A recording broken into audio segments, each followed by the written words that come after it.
तो सभी भाइयों एवं बहनों को नमस्कार। स्वागत है आपका आपके अपने चैनल सक्सेस जंक्शन एक कदम सफलता की ओर में। मेरा नाम है अतुल शुक्ला और हम लेकर के आ गए हैं आपके लिए मध्य प्रदेश वन रक्षक, जेल प्रहरी, मध्य प्रदेश जेलर एवं अन्य सभी भर्ती परीक्षाओं की दृष्टि से अति महत्वपूर्ण वीडियो है। आज हम जीके जीएस का प्रैक्टिस सेट नंबर 5 यहाँ पर कवर करने वाले हैं और आपके सामने वही प्रश्न आएंगे जो एप्टेक के द्वारा लेटेस्ट में पूछे गए हैं, जो अभी एग्जाम हुए, जैसे कि एमपीएसआई प्री 2026 हुआ है, एमपीएसआई एमपीएसआई का एग्जाम हुआ है, साथ साथ में एमपी पुलिस कांस्टेबल, एमपी आबकारी, ग्रुप 1 सब ग्रुप 2 का भी लेटेस्ट में एग्जाम हुआ है फरवरी 2026 में।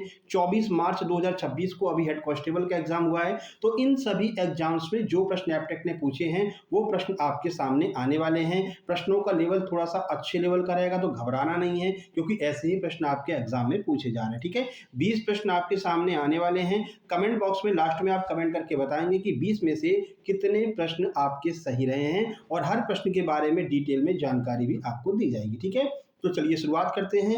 वीडियो को लाइक करके चैनल को सब्सक्राइब कर देना, जिससे आगे आने वाले सारे वीडियो टाइम टू टाइम आपके पास में पहुंच सके। लगभग 4 मॉक टेस्ट करवा चुके हैं और 4 प्रैक्टिस सेट सभी सब्जेक्ट के हम करवा चुके हैं। ठीक है, आइए देखते हैं आज का पहला प्रश्न। ये रहा आज का पहला प्रश्न। किस महाजनपद की राजधानी बेतवा नदी के किनारे स्थित थी? 4 ऑप्शन आपके सामने हैं: अवंती, चेदी, वत्स्य, मगध। अब आपको बताना है कौन सी ऐसी महाजनपद थी जिसकी राजधानी बेतवा नदी के किनारे स्थित थी। बेतवा नदी के बारे में आप जानते हैं, इसे मध्य प्रदेश की गंगा कहा जाता है, लेकिन ध्यान रखना प्रदूषण के आधार पर इसको मध्य प्रदेश की गंगा कहा जाता है। स्वच्छता के आधार पर या फिर जीवन रेखा के आधार पर मध्य प्रदेश की गंगा नर्मदा को कहा जाता है, लेकिन प्रदूषण के आधार पर बेतवा को जो है मध्य प्रदेश की गंगा कहते हैं। अब जल्दी आप बता दीजिए कि कौन सी ऐसी महाजनपद थी जिसकी राजधानी बेतवा नदी के किनारे स्थित थी। आइए आपको आंसर दिखा देते हैं। सही आंसर ऑप्शन नंबर बी हो जाएगा। जो चेदी महाजनपद हुआ करते थे, 16 महाजनपद थे भारत में, उनमें जो चेदी महाजनपद थी उसकी राजधानी बेतवा नदी के किनारे स्थित थी। अब बेतवा नदी के किनारे क्यों स्थित थी, आइए वो सारी जानकारी आपको देते हैं। देखिए, तो चेदी जनपद की राजधानी बेतवा नदी के तट पर स्थित थी। बेतवा नदी कृषि और व्यापार के लिए महत्वपूर्ण थी, जिससे राज्य के विकास में सहायता मिली। महाजनपद प्राचीन भारतीय राज्य थे जो अक्सर जीविका, परिवहन और राजनीतिक लाभ के लिए नदियों के निकट स्थित होते थे। देखिए, जब पहले का समय की बात करते हैं अगर, तो पहले 16 महाजनपद में पूरा भारत विभाजित था, और जो 16 के 16 महाजनपद अगर आप देखेंगे तो ज्यादातर महाजनपद किसी न किसी नदी के किनारे स्थित थे, क्योंकि उस टाइम पर इतना जो है यातायात के साधन नहीं थे, वही बैलगाड़ी वगैरह चलती थी, है ना। तो ऐसे में जो नदियां थी, तो नदियों से पूरा का पूरा यातायात हुआ करता था, और बाहर से कोई सामान मंगवाना है वो भी नदियों के माध्यम से राज्यों तक पहुंच सकता था। इसलिए ज्यादातर जो महाजनपद थे वो नदियों के किनारे स्थित थे, और उनमें से एक महाजनपद था जो था चेदी महाजनपद, और ये चेदी महाजनपद बेतवा नदी के किनारे स्थित था। क्योंकि यह मध्य प्रदेश से संबंधित है, इसलिए ये आपके लिए बहुत महत्वपूर्ण है। और ये प्रश्न अभी ग्रेजुएट लेवल का एग्जाम हुआ है, ग्रुप 1 सब ग्रुप 2 एमपीएसबी एप्टेक के द्वारा करवाया गया है फरवरी 2026 में, वहां से हमने यह प्रश्न उठाया है। ठीक है, आगे बढ़ते हैं। अगला प्रश्न ये रहा आपके सामने। भीमबेटका के धारदार पत्थरों के औजारों की खोज किसके द्वारा की गई थी? देखो, भीमबेटका की बात की जाए तो वाकड़कर के द्वारा भीमबेटका की खोज की गई थी, सबको पता है, लेकिन भीमबेटका के अंदर जो धारदार औजार खोजे गए हैं, बताइए उसकी खोज किसने की थी? B V Mishra, A P Khatri, R B Joshi, S K Srivastava. घबराना नहीं है, क्योंकि ये ग्रेजुएट लेवल का एग्जाम जो भी हुआ है ग्रुप 1 सब ग्रुप 2 वहां के प्रश्न है, तो बिल्कुल भी परेशान नहीं होना सर ये प्रश्न हम पे नहीं बन रहे हैं, क्या करें भाई, ऐसे लेवल के अगर प्रश्न आ जाएंगे तो क्या करोगे बताइए, है ना। इसलिए हम आपकी पूरी तैयारी करवाना चाहते हैं, कैसे भी एग्जाम में प्रश्न आ जाए आप उसको आसानी से कर सकें। हर प्रश्न आपकी आंखों के सामने से गुजरे हुए होने चाहिए। उम्मीद करते हैं आपने आंसर लगा लिया होगा, तुक्का भी लगा सकते हैं, कोई दिक्कत नहीं है। कमेंट बॉक्स में कमेंट करते चलिएगा। ठीक है, सही आंसर ऑप्शन नंबर ए हो जाएगा। बीवी मिश्रा जी ने भीमबेटका के जो धारदार पत्थरों के औजार हैं उनकी खोज बीवी मिश्रा के द्वारा की गई थी। क्या आप कमेंट बॉक्स में कमेंट करके हमको ये बता सकते हैं भीमबेटका मध्य प्रदेश के किस जिले में स्थित है? जल्दी से बता दीजिए, कमेंट बॉक्स में कमेंट कीजिए। कल भी बहुत सारे लोगों ने कमेंट किया था, सबका हमने रिप्लाई दिया था, सबके कमेंट्स को लाइक किया था। आज भी आपको कमेंट करना है, कल वाली मॉक टेस्ट भी आपको देख लेना है। आइए पूरी जानकारी आपको देते हैं। उससे पहले आपको बता दें, जैसा कि आपको पता है एमपीएसबी का कोई भी एग्जाम हो, सभी एग्जाम के लिए हम सुपर सिलेक्शन नोट्स तैयार करते हैं, चाहे वो एमपीएसआई हो, एमपीएसआई हो, आपका आबकारी हो, पुलिस कांस्टेबल हो, इन सभी एग्जाम्स के लिए हमने सुपर सिलेक्शन नोट्स तैयार किए थे और बहुत सारे लोगों को फायदा हुआ है। एमपी पुलिस कांस्टेबल के ग्रुप में से तो भाई 95% लोगों का रिटन एग्जाम क्वालिफाई हुआ है अच्छे नंबरों से, है ना। एसआई एमपी एसआई प्री में भी देखा गया है, आप चैनल के अंदर शॉर्ट्स वीडियो जाकर के देख सकते हैं, बहुत सारे लोगों के हमने शॉर्ट्स वीडियो बनाकर वहां पर डाले हैं, ठीक है। तो अभी हमने आपके ये जो एग्जाम है डिप्टी जेलर और वन रक्षक का, इसके लिए बेहतरीन सुपर सिलेक्शन नोट्स तैयार किए हैं। ये नोट्स आपको मात्र 189 रुपए में उपलब्ध कराए जा रहे हैं। क्या क्या होगा इसमें, तो जो भी आपके सब्जेक्ट हैं, चाहे वो हिंदी हो, इंग्लिश हो, आपका मैथ हो, आपका जीके हो, एमपी जीके हो, करंट अफेयर हो, इन सब के कंप्लीट सुपर सिलेक्शन नोट्स आपको उपलब्ध कराए जाएंगे। साथ साथ में सभी सब्जेक्ट के कंप्लीट प्रैक्टिस सेट भी आपको उपलब्ध कराए जाएंगे। इसके अलावा आपको मॉक टेस्ट जो हम डेली करवा रहे हैं, उस मॉक टेस्ट की भी पीडीएफ आपको साथ में मिलने वाली है। और सबसे महत्वपूर्ण बात जो स्पेशलिटी है सक्सेस जंक्शन की, वो है सुपर रिवीजन नोट्स। ये आपको एग्जाम से 15 दिन पहले सुपर रिवीजन नोट्स उपलब्ध कराए जाते हैं, जो एग्जाम टाइम पर बेहतरीन रिवीजन के लिए सबसे महत्वपूर्ण होते हैं। और ये होता है अंतिम प्रहार, जिसका फायदा भी एमपी पुलिस और एमपी एसआई प्री वाले एग्जाम में बहुत सारे लोगों ने इसका फायदा उठाया था, तो वो भी आपको साथ साथ में मिलते चलेंगे। माइंड मैप के द्वारा हम जो है सुपर रिवीजन नोट्स तैयार करते हैं। ये सब कुछ आपको मात्र 189 रुपए में उपलब्ध कराया जाएगा। कैसे प्राप्त करना है, छोटी सी प्रक्रिया है। ये क्यूआर कोड आपको दिखाई दे रहा है, इसका आप स्क्रीनशॉट खींच लीजिए। इसी पर आपको 189 का पेमेंट करना है और उस पेमेंट का स्क्रीनशॉट इस व्हाट्सएप नंबर 7052547003 इस पर आपको सेंड कर देना है। जैसे ही आप स्क्रीनशॉट सेंड करेंगे, तुरंत की तुरंत complete super selection PDF notes आपको सेंड कर दिए जाएंगे और आपको व्हाट्सएप ग्रुप में जोड़ दिया जाएगा, जो हमने डिप्टी जेलर के लिए और वन रक्षक जेल प्रहरी के लिए स्पेशल बनाया है। उस व्हाट्सएप ग्रुप में आपको ऐड कर दिया जाएगा, जहां पर आपको आगे के सारे नोट्स, सारे प्रैक्टिस सेट, सारे मॉक टेस्ट की पीडीएफ, इसके अलावा जो हम क्विज करवाते हैं, ग्रुप में क्विज भी करवाते हैं, टेस्ट भी करवाते हैं, वो सब सुविधा आपको मिलती रहेगी एग्जाम के आखिरी दिन तक, ठीक है। तो जल्दी से नोट्स लेकर के ग्रुप में शामिल हो जाइए। करंट अफेयर वगैरह सब कुछ आपको वहां पर उपलब्ध कराया जाता है। व्हाट्सएप नंबर यही है, जो क्यूआर से पेमेंट ना कर पाए कोई दिक्कत नहीं है, आप इस व्हाट्सएप नंबर पर मैसेज करेंगे, सर हमें क्यूआर दे दीजिए या फोन पे नंबर दे दीजिए, वहां से फोन पे नंबर आपको मिल जाएगा और आप पेमेंट करके अपने नोट से प्राप्त कर सकते हैं। समय अभी आपके पास में है, अभी से तैयारी शुरू कर दीजिए। अगर चाहते हैं कि भाई सितारे आपके कंधे पर 3 स्टार लग जाएं, ठीक है ना, अभी तक 2 स्टार की बात कर रहे थे, एमपी एसआई हो चुका है, अब 3 स्टार लगाने हैं अगर आपको एमपी डिप्टी जेलर के, तो उसके लिए आप ये नोट्स कंप्लीट कर लीजिए, ठीक है मेरे भाई। चलो आगे बढ़ते हैं और इसका आंसर का पूरा डिटेल देखते हैं। तो बीवी मिश्रा ने मध्य प्रदेश के भीमबेटका में ऊपरी पुरा पाषाण जो से संबंधित धारदार पत्थरों के औजारों की खोज की थी, ठीक है। तो जो पुरा पाषाण काल के ये औजार थे, जिसकी खोज इनके द्वारा की गई थी। ये औजार कच्चे से परिष्कृत औजारों की ओर विकसित को दर्शाते हैं, यानी कि किस तरह से कच्चे औजार पहले बना करते थे, उस कच्चे औजारों से कैसे कैसे आज हम लोहे के विकसित औजार प्राप्त कर लिए हमने, उसके पूरे के पूरे विकास क्रम को दर्शाते हैं। कैसे हमने कच्चे से परिष्कृत औजार की हम बढ़ते चले आए हैं, ठीक है। पहले वही पत्थर के औजार हुआ करते थे, पत्थर फेंक करके मार दिया, फिर उसके बाद उस पत्थर को नुकीला कर लिया, फिर लकड़ी के औजार बनाए, फिर हमने लोहा की खोज की, तो पूरे विकास क्रम को इनके द्वारा खोजा गया था। मध्य भारत में प्रारंभिक मानक बस्ती और उन्नत प्रागैतिहासिक औजारों के निर्माण का संकेत इनके द्वारा दिया गया था। इन्होंने वो पूरी श्रृंखला खोज ली थी कि किस तरह से हम अपने औजारों को विकसित करके आज हम मशीन गन का इस्तेमाल कर रहे हैं, आज हम मिसाइल्स का इस्तेमाल कर रहे हैं, ठीक है। चलिए आगे बढ़ लेते हैं। अगला प्रश्न, टिहरी बांध ये किस नदी पर स्थित है, यह आपको बताना है। बहुत फेवरेट प्रश्न है, अभी आपके एमपी पुलिस आबकारी में पूछा गया है। गोदावरी, भागीरथी, गंगा, यमुना किस नदी के किनारे टिहरी डैम स्थित है। आइए आंसर देखते हैं। सही आंसर आपका ऑप्शन नंबर बी हो जाएगा, भागीरथी नदी के किनारे टिहरी डैम जो है भागीरथी नदी के ऊपर स्थित है। चलिए इसके बारे में पूरी आपको जानकारी देते हैं। तो टिहरी बांध भागीरथी तथा भीलांगना नदी के संगम पर स्थित है। ध्यान रखना, इधर से भागीरथी आती है, इधर से भीलांगना आती है, और यहाँ पर हमने टिहरी डैम का निर्माण किया है। भारत का ये सबसे ऊंचा डैम है, 260 मीटर इसकी ऊंचाई है। साथ ही साथ में उत्तराखंड के टिहरी गढ़वाल जिले में यह स्थित है। यह इतनी बातें आपको ध्यान रखनी है, ठीक है। चलिए आगे बढ़ते हैं। अगला प्रश्न ये रहा आपके सामने। 20 प्रश्न आएंगे, एमपी जीके भी रहेगा, करंट अफेयर भी रहेगा, और आपका इंडियन जीके भी रहेगा, पॉलिटी भी रहेगा, हिस्ट्री भी रहेगा, सब कुछ रहेगा। देखिए, मध्य प्रदेश में चंद्रगुप्त द्वितीय, जिन्हें हम विक्रमादित्य कहते हैं, इनकी राजधानी कौन से शहर में हुआ करती थी, बताइए। अब अशोक की राजधानी तो सबको पता है भाई, अवंती में अशोक की राजधानी हुआ करती थी, लेकिन आपको पूछा, आपसे क्या जा रहा है, चंद्रगुप्त द्वितीय के बारे में पूछा जा रहा है। विदिशा, मैहर, उज्जैन, नागदा कहां पर हुआ करती थी इनकी राजधानी। आइए आंसर देखते हैं। सही आंसर ऑप्शन नंबर सी, जहां पर अशोक की राजधानी हुआ करती थी। इसी को हम अशोक के टाइम पर अवंती कहते थे, आज हम इसको उज्जैन कहते हैं। यहीं पर मध्य प्रदेश के इसी स्थान पर चंद्रगुप्त द्वितीय यानी विक्रमादित्य भी अपनी राजधानी बनाए हुए थे। चलिए देखिए कुछ महत्वपूर्ण जानकारी। चंद्रगुप्त द्वितीय विक्रमादित्य ने मध्य प्रदेश में उज्जैन को अपनी राजधानी बनाया था। गुप्त काल में उज्जैन एक महत्वपूर्ण राजनीतिक, सांस्कृतिक और धार्मिक केंद्र हुआ करता था। यह शासन, विद्वता और शाही सत्ता का केंद्र था, जिसकी पुष्टि उस काल के अनेक शिलालेख और पुरातात्विक साक्ष्यों के माध्यम से होती है। तो चंद्रगुप्त विक्रमादित्य ने अपनी राजधानी मध्य प्रदेश के उज्जैन में बनाया था। अपने मध्य प्रदेश का इतिहास काफी बड़ा है ना?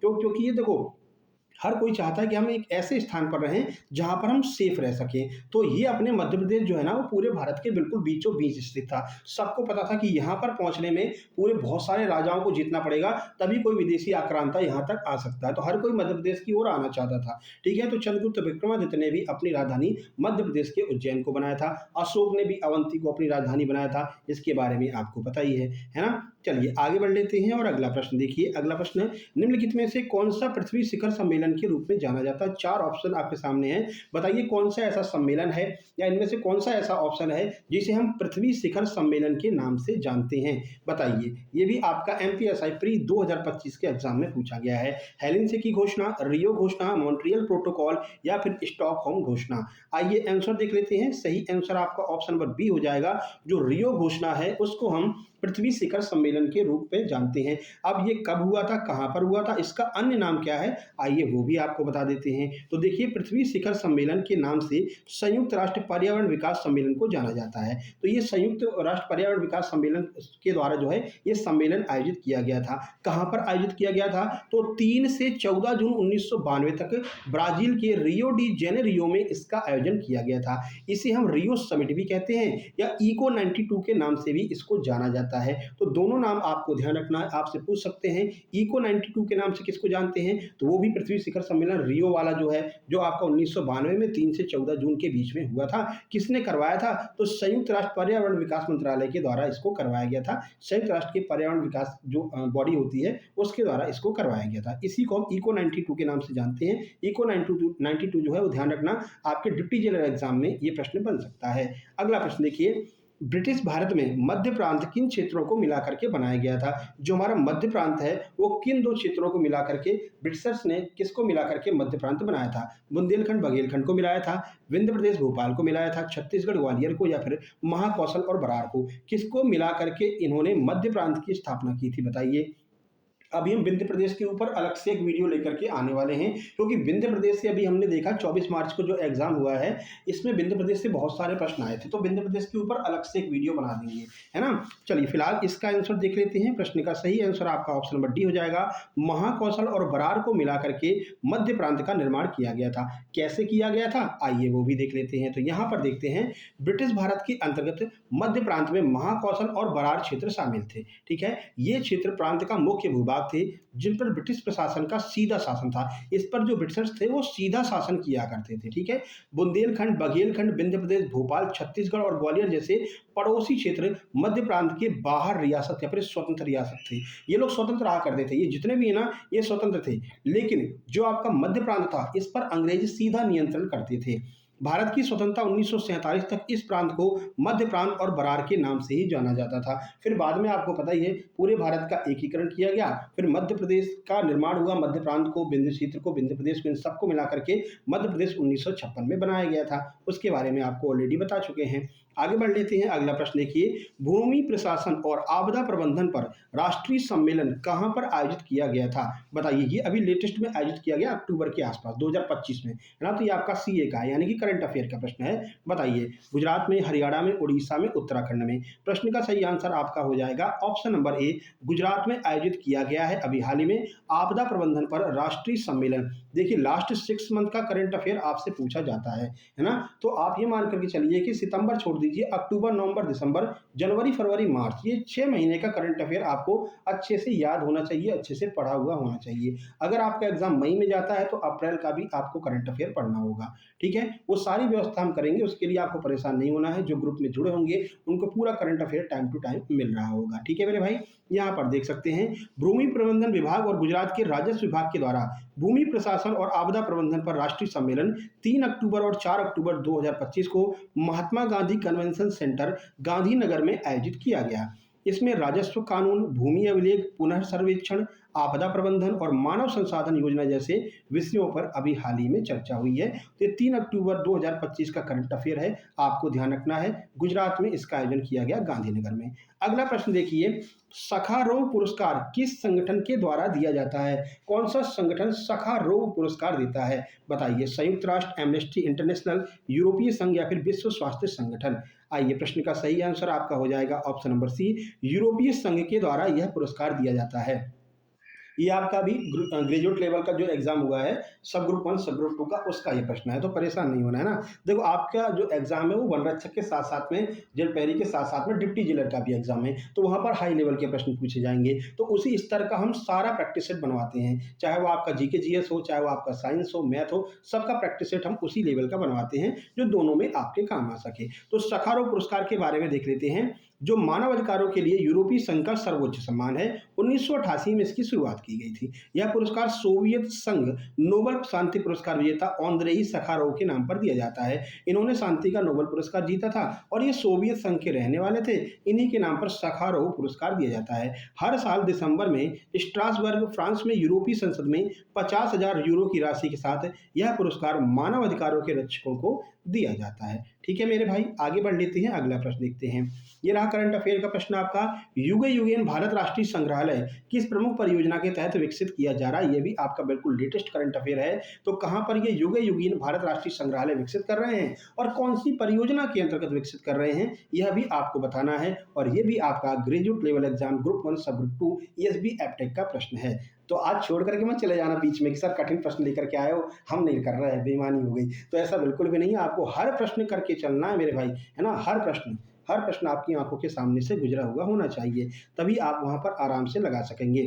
Smart cities mission, central Vista, आजादी का अमृत महोत्सव या फिर राष्ट्रीय विरासत शहर विकास परियोजना? आइए आंसर देखते हैं। सही answer option B, Central Vista पुनर्विकास परियोजना के अंतर्गत युगे युगेन भारत राष्ट्रीय संग्रहालय का जो है ये परियोजना शुरू की गई है। आइए इसके बारे में आपको पूरी जानकारी देते हैं। तो युगे युगेन भारत राष्ट्रीय संग्रहालय सेंट्रल विस्टा पुनर्विकास परियोजना का हिस्सा है। यह विश्व का सबसे बड़ा संग्रहालय होगा, जिसकी पहली गैलरी 1 वर्ष में खुलेगी और पूरा संग्रहालय 36 महीनों में तैयार हो जाएगा। फ्रांस के सहयोग से नॉर्थ और साउथ ब्लॉक को संग्रहालय में बदला जाएगा। तो ध्यान रखना, पूरे विश्व का सबसे बड़ा संग्रहालय बनाया जा रहा है, सेंट्रल विस्टा प्रोजेक्ट के अंतर्गत इसको बनाया जा रहा है और फ्रांस के सहयोग से हम इसको बना रहे हैं। ये सारी बातें आपको अच्छे से पता होना चाहिए। देखो, अगर सिलेक्शन लेना है तो भाई हर लेवल के प्रश्न आपकी आंखों से गुजरे हुए होने चाहिए। भारत के सबसे पुराने trade union all India trade union Congress की स्थापना किस वर्ष की गई थी? आधुनिक भारत का ये प्रश्न है, एमपीएसआई प्री एग्जाम का ये प्रश्न है। बताइए कब किया था जो trade union all Indian trade union Congress की स्थापना कब की गई थी? 1917 में, 1920 में, 1922, 1924 में? सही आंसर आपका हो जाएगा ऑप्शन बी, 1920 में all India trade union Congress की स्थापना की गई थी। किसने की थी? आप बहुत अच्छे से इनसे परिचित हैं। तो ये की थी पंजाब केसरी लाला लाजपत राय जी के द्वारा। तो all India trade union Congress की स्थापना 31 अक्टूबर 1920 को बॉम्बे में की गई थी। लाला लाजपत राय जो है वो इस संगठन के पहले अध्यक्ष थे। क्या इनका एक वक्तव्य आपको याद है? इन्होंने कहा था, मेरे शरीर पर पड़ी हुई एक एक लाठी अंग्रेजों के ताबूत में कील साबित होगी। क्यों? क्योंकि इन्होंने साइमन कमीशन का विरोध किया था और विरोध करते समय अंग्रेज अधिकारी के द्वारा इनके माथे पर जो है लाठियों का प्रहार किया गया था, जिससे इनकी मृत्यु हो गई थी। ठीक है ना। तो उस टाइम पर उन्होंने यही बात कही थी और ये बिल्कुल सत्य भी साबित हुआ आगे जाकर के अंग्रेज लोगों को यहाँ से भगाने में। अगला, पुष्यमित्र शुंग ने कितने अश्वमेध यज्ञ किए थे? आप बताओ भैया। अरे सर, आज तो एकदम खतरनाक से प्रश्न लेकर के आए हो। अब ये हम कैसे बताएं कि पुष्यमित्र शुंग ने कितने अश्वमेध यज्ञ किए थे? आइए सही आंसर आपको दिखा देते हैं। पुष्यमित्र शुंग ने 2 अश्वमेध यज्ञ जो है वो किए थे। कैसे किए थे, किसकी मदद से किए थे? आइए पूरी जानकारी आपको दे देते हैं, कोई दिक्कत नहीं है। तो पुष्यमित्र शुंग ने कुल 2 अश्वमेध यज्ञ किए थे। यह शुंग वंश का संस्थापक था। उसने अपने पुरोहित पतंजलि की सहायता से इन यज्ञों को पूर्ण किया था। तो ध्यान रखना है, प्रश्न बन सकता है पतंजलि किस शासक के जो है पुरोहित हुआ करते थे? तो पुष्यमित्र शुंग के ये पुरोहित हुआ करते थे। ठीक है, आगे बढ़ लेते हैं। अगला प्रश्न, शट अल अरब के कारण किन 2 देशों के बीच में युद्ध हुआ था? जैसा कि अभी आपको पता है, अमेरिका, इजराइल और ईरान, इनके बीच में युद्ध चल रहा है। तो ये युद्ध तो आपको पता है भाई, है ना। और यहाँ से प्रश्न आएगा भी नहीं, प्रश्न जो आएगा वो इससे रिलेट करके आएगा। तो इससे रिलेटेड एक प्रश्न है कि भाई शट अल अरब के कारण किन दो देशों के बीच में युद्ध हुआ था? ईरान इराक, अरब इजराइल, या फिर खाड़ी युद्ध, या फिर इजराइल फिलिस्तीन। सही आंसर आपका हो जाएगा ऑप्शन नंबर ए, इराक और ईरान का युद्ध हुआ था। ये 8 साल युद्ध चला था भैया, ठीक है ना, 1980 से 88 तक ये युद्ध चला था। और फाइनली क्या जो इसका वो निकला, तो कोई नहीं जीता इसमें। इराक अपने घर लौट गया, ईरान अपने घर लौट गया, लेकिन बहुत सारी बर्बादी झेलनी पड़ी थी, ठीक है। और अमेरिका ये करवाता रहता है, कभी इराक को भड़का देता है, कभी ईरान को भड़का देता है, कभी कहता नहीं हम तुम्हारी तरफ हैं, कभी कहता तुम्हारी तरफ है। तो ऐसे ही युद्ध करवाया था। तो इराक ईरान युद्ध के बीच युद्ध का मुख्य कारण शट अल अरब था। यह युद्ध 1980 से 1988 तक लगभग 8 साल तक ये युद्ध चला था। काफ़ी खून खराबे और आर्थिक नुकसान के बाद भी इस युद्ध में किसी भी देश को विजय नहीं मिली थी। और अंत में वही अमेरिका आ गया, बोला भैया अपने अपने घर को जाओ, ठीक है ना। तो पूरा अपना व्यापार कर लिया, सारे हथियार बेच दिए, और लास्ट में इराक पर खुद ही उसने कब्जा कर लिया, ठीक है ना। तो ये जो युद्ध है वो इराक और ईरान के बीच में हुआ था। आगे बढ़ते हैं, अगला प्रश्न। निम्नलिखित में से किस अधिनियम के द्वारा कार्यकारिणी परिषद में वायसराय की शक्तियों में वृद्धि की गई थी? पॉलिटी से प्रश्न है, बताइए। 4 ऑप्शन आपके सामने हैं। किसके द्वारा कार्यकारी परिषद में वायसराय की शक्तियों में वृद्धि की गई थी? देखो, टिकेगा यहाँ पर वही जो एकदम सीरियस होगा, जिसको किसी भी कीमत पर भाई सिलेक्शन लेना होगा, चाहे कुछ भी हो जाए, ठीक है ना, वही यहाँ पर टिकेगा। क्योंकि प्रश्नों की जो लेवल है वो आज हाई लेवल के प्रश्न है, तो घबराना नहीं है कि रोज की तरह नहीं है भैया, आज अच्छे लेवल के प्रश्न आपको मिलेंगे। बताइए, प्रश्न का सही आंसर ऑप्शन नंबर ए हो जाएगा, भारतीय काउंसिल अधिनियम एक्ट जो है आपका 1861, जिसमें कार्यकारी परिषद में वायसराय की शक्तियों में वृद्धि की गई थी। देखिए, तो भारतीय परिषद अधिनियम 1861 के द्वारा वायसराय की शक्तियों में वृद्धि की गई। इस अधिनियम के द्वारा वायसराय को अध्यादेश जारी करने की शक्ति दी गई, ठीक है। वायसराय को ये पावर दे दी गई कि तुम अध्यादेश जारी कर सकते हो। और ये जो अध्यादेश है ना, इन अध्यादेशों की वैधता जो है वो 6 महीने निर्धारित की गई थी कि वायसराय अध्यादेश जारी करेगा, 6 महीने तक उसकी वैलिडिटी रहा करेगी। अगला प्रश्न देखिए, निम्नलिखित में से किस प्रक्रिया से वायुमंडल की निम्न परतों में ऊष्मा का संचार होता है? ये भी कल हमने आपको पढ़ाया था, शायद साइंस के प्रैक्टिस सेट में या मॉक टेस्ट में भी कराया था कि जो ग्रीन हाउस प्रभाव है वो किस तरह से कार्य करता है। वही आपसे पूछा गया, भाई कौन सी ऐसी प्रक्रिया है जिससे वायुमंडल की निम्न परतों में ऊष्मा का संचार होता है? सूर्य विकिरण, पृथ्वी विकिरण, चालन, या फिर संवहन। प्रश्न का सही आंसर आपका हो जाएगा ऑप्शन नंबर बी, पृथ्वी विकिरण जो है इसकी वजह से वायुमंडल की जो परतें होती है उसमें ऊष्मा का संचार होता है। कैसे? ये है सूरज मामा, कल भी आपको बताया था। यहाँ से प्रकाश आया, ये अपनी पृथ्वी है, प्रकाश पृथ्वी से टकराया, वापस लौटता है, लेकिन ग्रीन हाउस प्रभाव के कारण ये जो प्रकाश होता है वो इसी वायुमंडल में फंस करके रह जाता है और पृथ्वी को पर्याप्त गर्मी मिलती रहती है। तो ये हो क्या रहा है, पृथ्वी विकिरण को कुछ विकिरण को अवशोषित कर रही है और कुछ विकिरण को ये उत्सर्जित कर रही है, और इस उत्सर्जित वाले विकिरण को ग्रीन हाउस गैसें रोक ले रही हैं। तो फाइनली आंसर आएगा कि पृथ्वी विकिरण की वजह से जो वायुमंडल की निचली परतें होती हैं वो गर्म रहती हैं, ठीक है। इनको ऊष्मा का संचार इस पृथ्वी विकिरण की वजह से होता है। अगर ये पृथ्वी विकिरण ना हो या फिर जो ग्रीन हाउस गैसें हैं वो ना हो, तो पूरी की पूरी पृथ्वी जो है वो एक टाइम पर बर्फ का गोला बन जाएगी। इसीलिए ग्रीन हाउस गैसों का होना आवश्यक है। क्या आप बता सकते हैं, एक ग्रीन हाउस गैस का नाम बता दीजिए। चलो, एक ग्रीन हाउस गैस का नाम जल्दी से कमेंट बॉक्स में कमेंट करके बताइए। देखते हैं किसने कल का मॉक टेस्ट लगाया था। कल हमने ग्रीन हाउस गैस के बारे में बहुत अच्छे से पूरा समझाया था, और परसों साइंस वाले प्रैक्टिस सेट में भी ग्रीन हाउस वाला प्रश्न आया था, तब भी कराया था। जल्दी से कमेंट बॉक्स में कमेंट कर दीजिए, एक ग्रीन हाउस गैस का नाम आपको लिख करके बताना है। और आप देखते हैं कि हम हर एक व्यक्ति के कमेंट का रिप्लाई करते हैं या लाइक करते हैं, ठीक है। चलो, अब यहाँ पर बता देते हैं। तो सूर्य से ऊष्मा विकिरण के रूप में पृथ्वी पर पहुंचती है। पृथ्वी इस ऊष्मा में से कुछ हिस्से को अवशोषित करती है व कुछ हिस्से को वापस वायुमंडल में परावर्तित कर देती है। इस विकिरण से वायुमंडल की निचली परतों को ऊष्मा की प्राप्ति होती है। कैसे होती है आपको समझा दिया हमने। आगे बढ़ लेते हैं, अगला प्रश्न देखिए। 1 मिनट। भारत का पहला विशेष आर्थिक क्षेत्र कहां पर बना था? SEZ स्पेशल इकोनॉमिक जोन पहला भारत का, वो कहां पर बना था बताइए? अहमदाबाद, इंदौर, सूरत, जयपुर।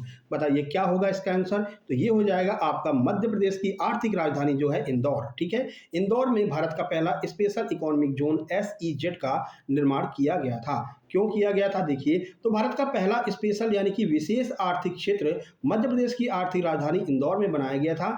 इंदौर पिछले 8 वर्षों से स्वच्छता रैंकिंग में पूरे भारत में नंबर 1 पर है। ये ध्यान रखना। अभी 3 एग्जाम ESB अपटेक के हुए हैं, तीनों एग्जाम में ये प्रश्न पूछा गया है, करंट अफेयर के रूप में भी, और ये आपका स्टैटिक जीके भी बन जाएगा कि भैया मध्य प्रदेश की आर्थिक राजधानी क्या है? इंदौर है। यहीं पर गणेश मंदिर भी है, कांच का मंदिर भी है। मालवा पूरा क्षेत्र जो है इंदौर मालवा के अंतर्गत आता है, ठीक है। तो ये सारी बातें आपको ध्यान रखनी है। तो ध्यान रखना, आपकी जो इंदौर है वो पिछले 8 वर्षों से लगातार स्वच्छता रैंकिंग में नंबर 1 पर है। अगला प्रश्न, निम्नलिखित में से कौन सा जिला नर्मदा नदी के मार्ग में स्थित नहीं है? देखते हैं किसका एमपी का मैप बहुत क्लियर है, किसने नदियों को बहुत अच्छे से पढ़ा है, वही इस प्रश्न का जवाब दे पाएगा।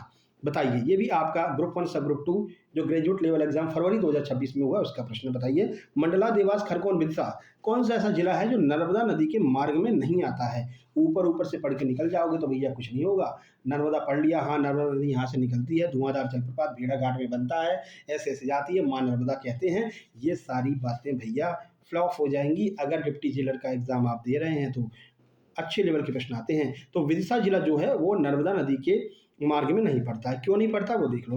विदिशा जिला मध्य प्रदेश के उत्तर मध्य में स्थित है, जबकि नर्मदा नदी मध्य प्रदेश के पश्चिम और पूर्व और उत्तर में बहती है, ठीक है ना। और ये जो आपका विदिशा जिला है मध्य प्रदेश के उत्तर मध्य में स्थित है। तो जब स्थानीय अलग हो गया, दिशा ही अलग हो गई, तो मध्य प्रदेश का ये जो जिला है वो नर्मदा नदी से अलग हो जाता है।